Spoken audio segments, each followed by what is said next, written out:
City. You forget the question.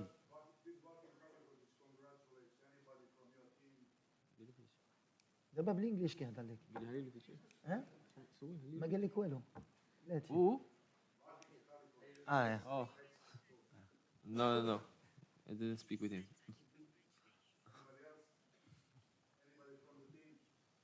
anyone else from the team اي حد تاني من الفريق في حد تاني من الفريق قال لك واش كاين شي واحدين اخرين No, I think not. Bonjour Walid, Ronan de Bein Sport. Je voulais connaître un petit peu votre avis, la signification de ce match de la troisième place dans l'histoire du sport de manière générale. Est-ce qu'on peut l'assimiler comme au basket ou au handball à un match très fort et surtout aussi dans l'histoire des Coupes du Monde et du football, est-ce que vous avez un troisième qui vous a marqué durant votre vie dans l'histoire des Coupes du Monde? Honnêtement, pour pas faire de langue de bois, moi ce match de classement il m'embête un peu, franchement. C'est toujours très compliqué pour les deux équipes, que ce soit pour la Croatie ou nous. Après une désillusion telle que de perdre une demi-finale, 2 jours après rejouer un match. Allez, je vais être un peu cru. Pour moi, on est à la place du con quand on est 3e ou 4e. Alors bien sûr, après, il y a des significations. Pour certains, ça fait toujours plaisir d'être 3e plutôt que 4e. Mais à l'arrivée, moi, ce que je retiens, c'est qu'on n'est pas en finale de Coupe du Monde. Et même si j'étais en finale et que je finissais 2e, je te dirais la même chose. À la limite, on retient que les vainqueurs. Nous, aujourd'hui, on a perdu. Alors, allez, pour être le plus positif possible, et c'est ce qu'on essaye de donner aussi à nos supporters, finir 3e en termes d'image, ce serait magnifique. On est sur le podium du monde, mais à l'arrivée, on n'aura pas gagné, on n'aura pas passé la dernière étape. Donc, c'est toujours compliqué à essayer d'enjoliver ce fameux match de classement. Mais après, c'est notre boulot à nous, les entraîneurs, et à vous aussi, les journalistes, de dire que c'est un match qui est important.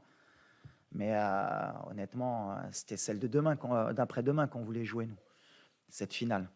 Mais après, en étant positif, c'est ce que j'ai dit aux joueurs. On va jouer un 7e match de Coupe du Monde sur un mois. Et je crois qu'on est le 16 décembre. Et si à chaque Marocain, tu leur aurais dit que le 17 décembre, il y aura un match du Maroc à Doha, ils auraient été, je pense, plus que fiers et heureux. Donc voilà, comme j'ai dit à mes joueurs, ce que vous avez fait, personne ne va vous le retirer, c'est extraordinaire. Je crois qu'on avait joué 6 matchs en 20 ans de Coupe du Monde. Là, on va en jouer 7 en un mois. Et ça n'a pas de prix parce que même en termes d'expérience, on gagne pratiquement 8 ans. Puisque si on part du principe qu'on se fait éliminer à chaque fois au premier tour, pour jouer 6 matchs, il faut faire 2 Coupes du Monde consécutives. Là, on aura fait 2 Coupes du Monde consécutives en un mois et même plus. On aura poussé à la 12e année au premier match. Donc c'est magnifique en termes d'expérience pour les gamins aussi. Mais on est preneur parce qu'à l'arrivée, après l'élimination, bien sûr, on était tous déçus. Et c'est ce qui m'a plu par rapport au groupe. Parce que vraiment, ils étaient déçus. Je pense qu'ils ne se sont pas rendus compte, mais ils avaient tellement faim qu'ils étaient déçus de ne pas aller en finale de Coupe du Monde. Et ça, c'est beau. Ça veut dire que la mentalité a changé. Et maintenant, on les remobilise pour dire qu'il y a un match et qu'on est compétiteur et qu'il faut le gagner.